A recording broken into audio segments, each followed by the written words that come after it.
नमस्कार। आज हम लोग प्राचीन योग आसनों की दुनिया में उतरने वाले हैं। ये सिर्फ कोई एक्सरसाइज नहीं है, बल्कि उससे कहीं ज्यादा है। ये तो शरीर और मन को एक साथ लाने की एक बहुत पुरानी, बहुत गहरी कला है। तो चलिए इस सफर की शुरुआत करते हैं। लेकिन इससे पहले कि हम आगे बढ़ें, एक बहुत ही ज़रूरी सवाल मन में आता है ना, कि क्या ये जो पुराने आसन हैं, ये हर कोई कर सकता है? देखिए, इसका जवाब जानना बेहद ज़रूरी है, क्योंकि बात हमारे अभ्यास की सुरक्षा और उसकी नींव की है। तो जो मूल टेक्स्ट है उसमें एक बहुत ही साफ चेतावनी दी गई है। इन आसनों का अभ्यास सिर्फ उन्हीं लोगों को करना चाहिए जो पद्मासन में, मतलब कि कमल मुद्रा में, बिना किसी दर्द या खिंचाव के आराम से बैठ सकते हैं। ये सिर्फ कोई नियम नहीं है, समझिए कि ये एक तरह की नींव है। ये पक्का करता है कि शरीर आगे के आसनों के लिए सच में तैयार है या नहीं। तो आज का हमारा सफ़र कुछ ऐसा रहेगा। सबसे पहले हम आसनों का एक छोटा सा परिचय देखेंगे, फिर योग मुद्रा पर बात करेंगे, जो रीढ़ की हड्डी के लिए है। उसके बाद मत्स्यासन के अलग अलग रूप देखेंगे, और आखिर में शक्ति और संतुलन बढ़ाने वाले कुछ आसनों पर एक नज़र डालेंगे। तो चलिए शुरुआत करते हैं योग मुद्रा से। ये एक ऐसा आसन है जिसका पूरा फोकस हमारी रीढ़ की हड्डी के स्वास्थ्य पर है। और सच कहें तो हमारी जो आजकल की लाइफस्टाइल है, उसमें सबसे ज्यादा असर इसी पर पड़ता है ना? ये देखिए, ये है योग मुद्रा। इसके स्टेप्स क्या हैं, वो जानने से पहले जरा इस आसन की मुद्रा को देखिए। इसमें एक शांति है, एक समर्पण का गहरा भाव छिपा है।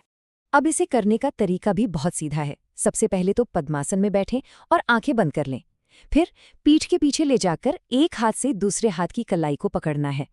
शरीर को एकदम ढीला छोड़ते हुए धीरे धीरे आगे की तरफ झुकना है, तब तक जब तक कि माथा जमीन से ना लग जाए। बस इस पोजीशन में कुछ देर रुकना है और फिर आराम से वापस ऊपर आ जाना है। और इसके फायदे सच में कमाल के हैं। ये आसन सिर्फ कब्ज या अपच जैसी पेट की दिक्कतों में ही मदद नहीं करता, बल्कि ये रीढ़ की हड्डी के हर एक हिस्से को, मतलब हर वर्टिब्रा को आराम देता है। ये सुषुम्ना नाड़ी को साफ करता है, जिसे शरीर का मेन एनर्जी चैनल कह सकते हैं। और सबसे बड़ी बात, ये मणिपुर चक्र को एक्टिवेट करता है, जो हमारी अंदर की शक्ति, हमारे कॉन्फिडेंस का सेंटर माना जाता है। हाँ, एक बहुत जरूरी बात, ध्यान रहे कि रीढ़, टखनों, घुटनों या जांघों पर जरा भी ज्यादा जोर नहीं डालना है। देखिए, योग का मतलब ही है शरीर की सुनना, उसके साथ जबरदस्ती करना नहीं। अच्छा, तो रीढ़ की हड्डी को आराम देने के बाद अब आगे बढ़ते हैं मत्स्यासन की तरफ।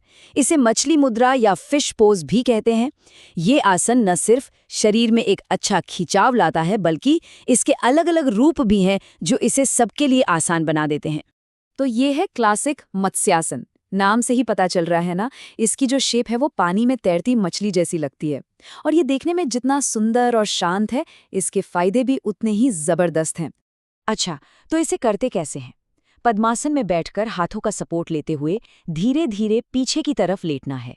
झुकते जाना है जब तक सिर का सबसे ऊपरी हिस्सा जमीन को टच ना करने लगे। फिर अपने पैरों के अंगूठे पकड़ने हैं, और हाँ, ये ध्यान रखना है कि कोहनियां जमीन पर आराम से टिकी रहें। और फायदों की बात करें तो वो भी बहुत गहरे हैं। पेट से जुड़ी किसी भी तरह की समस्या के लिए ये एक बेहतरीन आसन है। कब्ज में राहत देता है और हमारी पीठ में ब्लड सर्कुलेशन को इतना अच्छा कर देता है कि एक नई ताजगी महसूस होती है। और यही तो योग की सबसे खूबसूरत बात है कि ये सबके लिए है। अगर किसी के लिए पद्मासन लगाना मुश्किल है तो कोई बात नहीं, इस आसन को पैर सीधे रखकर भी किया जा सकता है। जैसा कि यहाँ दिख रहा है, क्लासिक पोज के साथ साथ एक आसान वेरिएशन भी है, और वो भी उतना ही असरदार है। और सबसे अच्छी बात क्या है पता है, कि इस आसान तरीके से भी वही सारे मेन फायदे मिलते हैं। ये हमें यही तो सिखाता है कि योग का मकसद कोई मुश्किल पोज करना नहीं है, बल्कि अपने शरीर की ज़रूरतों को समझना है और उसके हिसाब से अभ्यास करना है। तो अभी तक हमने लचीलेपन और स्वास्थ्य की बात की। अब चलते हैं अपने सफ़र के आखिरी पड़ाव की तरफ। यहाँ हम कुछ ऐसे आसनों को देखेंगे जो हमारे शरीर में ताकत और बैलेंस बनाते हैं। और ये दोनों चीज़ें एक शांत और स्थिर मन के लिए भी उतनी ही ज़रूरी हैं। सबसे पहले है लोलासन। ये थोड़ा मुश्किल आसन है जो सीधे सीधे हमारे हाथों और कोर मसल्स की ताकत को टेस्ट करता है और हमें फिजिकली बहुत स्ट्रांग बनाता है। इसके बाद आता है बद्ध पद्मासन। अब देखिए, जहां लुलासन में ताकत चाहिए थी, वहीं ये आसन शरीर से गहरी फ्लेक्सिबिलिटी और कंसंट्रेशन मांगता है, जो बैलेंस के लिए बहुत जरूरी है। और आखिर में कुक्कुट आसन, इसे मुर्गा मुद्रा भी कहते हैं। ये एक बहुत ही पावरफुल आसन है जिसमें बैलेंस और बाजुओं की ताकत का जबरदस्त कॉम्बिनेशन है। तो चलिए अब जरा इसे करने का तरीका ठीक से समझते हैं। अच्छा, तो पद्मासन में बैठकर अपनी पिंडलियों और जांघों के बीच से हाथों को धीरे धीरे अंदर डालना है। हथेलियों को जमीन पर मजबूती से रखना है, उंगलियां आगे की तरफ। अब अपनी कोर की ताकत को यूज करते हुए हाथों के सहारे पूरे शरीर को ऊपर उठा लेना है। जितनी देर भी आराम से रुक सके रुके, और फिर धीरे से वापस नीचे आ जाएं। ये आसन कंधों को मजबूत बनाने और सीने को चौड़ा करने के लिए बहुत ही असरदार है।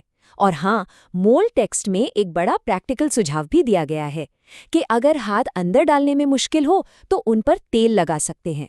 ये छोटी छोटी बातें ही दिखाती हैं कि योग कितना प्रैक्टिकल है।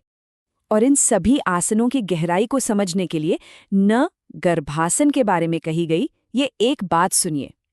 ये आसन उत्तेजित, उद्विग्न, क्रोधित या असंतुष्ट मस्तिष्क को शांत करता है।